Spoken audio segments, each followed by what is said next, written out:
Good morning, children. I think you are safe at home and doing work related to your study.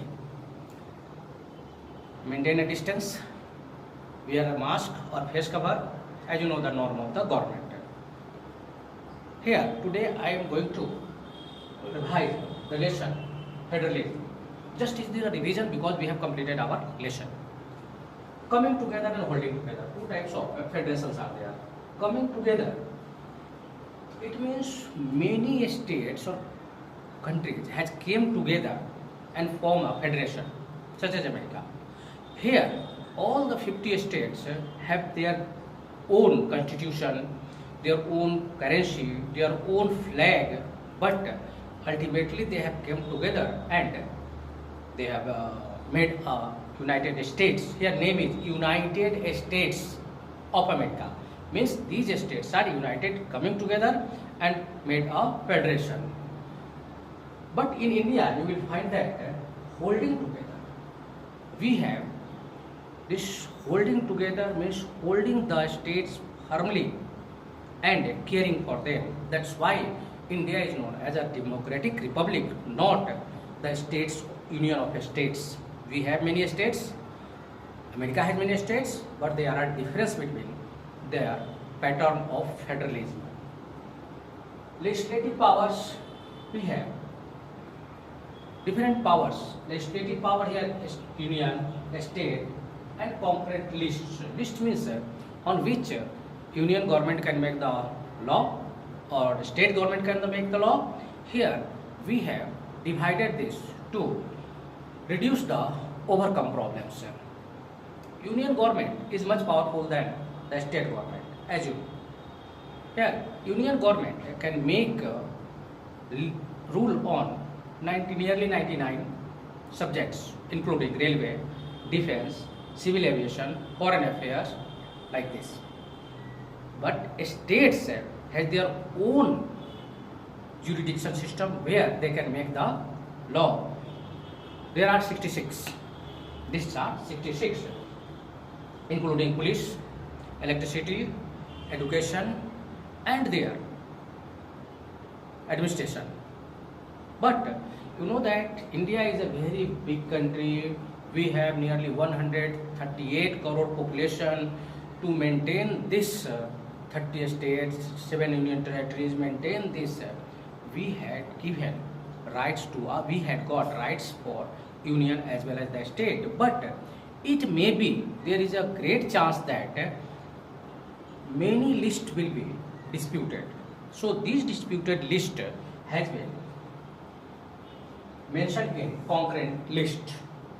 It means central government will make law with the advice of state government. Here you will note that central government is having more power than state on making the rules on concrete list.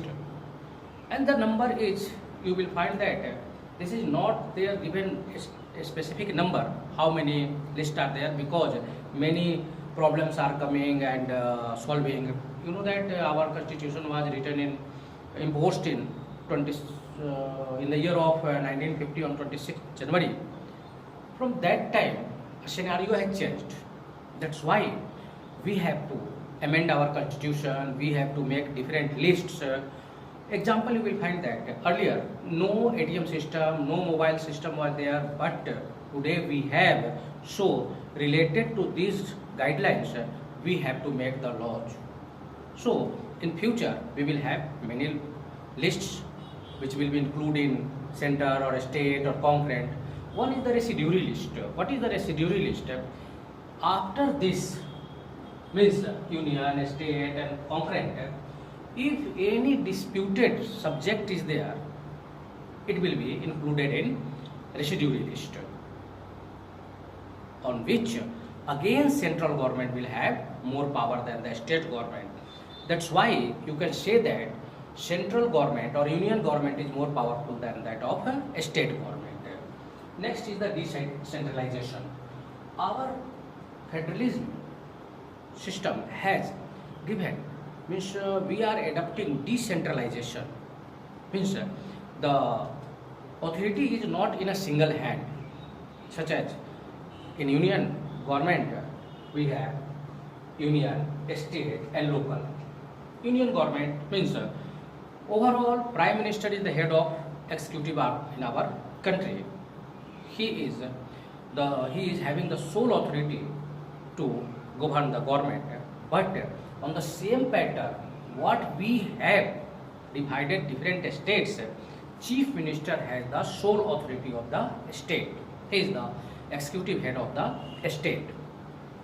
So central government having the different ministers for working, state government has different ministers and their systems for working. You know that in our country we have 543 constituencies for Lok Sabha and 2 is nominated from Anglo-Indian. Now it has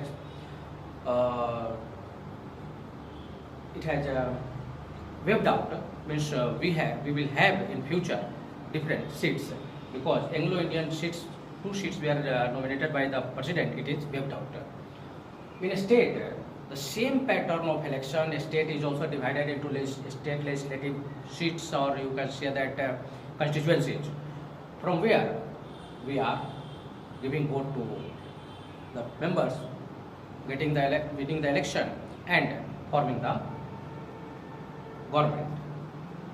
Local body, now a state has divided their urban and rural areas for administration, municipal corporation, urban areas, municipal corporation, municipalities, 2 systems. One is notified area, which is the village emerging as a town. It is known as notified area. And these municipal corporations are working for the betterment of their area. You know that your state has 8 municipal corporations, and overall in India nearly 500 municipal corporations are there, and municipalities are in thousands. For development earlier, it was before 2015, it was your city was municipalities, and in the municipal corporation is divided into different wards. Earlier I have told you, such as in Delhi we have 3 municipal corporations. In Mumbai we have 4 municipal corporations, because population of Delhi and Mumbai are nearly 2 crores. But in our state we have, such as just in our town, we have only 1 municipal corporation because its population is less. So head of the elected head of the municipal corporation, it is known as mayor, and this is divided into different wards. Your municipal corporation has 35 wards, Patna 72 wards. In this way, according to their size and according to their population, they are dividing, and from there every ward is electing an member, which is known as a ward councillor. In their rural areas, Jila Parishad is there. Jila Parishad is divided into different blocks, which is also known as Block Samiti or Panchayat Samiti. 8 or 10 blocks are there in a Jila Parishad, and in one block 15 to 17 panchayats are there, and again the panchayats are divided into different wards, and these wards again electing ward councillor, and we are electing mukhia, and mukhias are 17 or 15 mukhias are electing a pramukh, which is known as block pramukh, and again a different election for Jila Parishad. Chairperson is elected for Jila Parishad, and you will find that Block Samiti is working as a bridge between Jila Parishad and Panchayat. What is the problem? Panchayats are reporting to Panchayat Samiti or block is giving to Jila Parishad. Again, Jila Parishad has solved the problem and replied to Block Samiti, and Block Samiti is replied to Panchayat. One thing you will find that there is a demand for many years that reservation of seats in Lok Sabha and State Assembly for 33% reservation for women. Here I am not going to tell that reservation for scheduled caste and scheduled tribe we have from already, but women there is a need of Bihar, Bihar has become the first state in the country had given 50% reservation to female candidates in panchayat elections. 50% seats are reserved for the women. And now many states, in your state also, Gujarat and many states has adopted these ideas, but credit has gone to Bihar. So, have you thought that why we have given 50% reservation to the women? Our nearly population, 50% population is of women, and they are away from the mainstream. These women are, most of the women are away from the mainstream. To make them responsible, government has given them reservation so that they can raise their voice, they can understand the meaning of democracy, and this is a very fruitful result we have got. Now I am going to give you some assignment you have to do. Next class we will start of geography.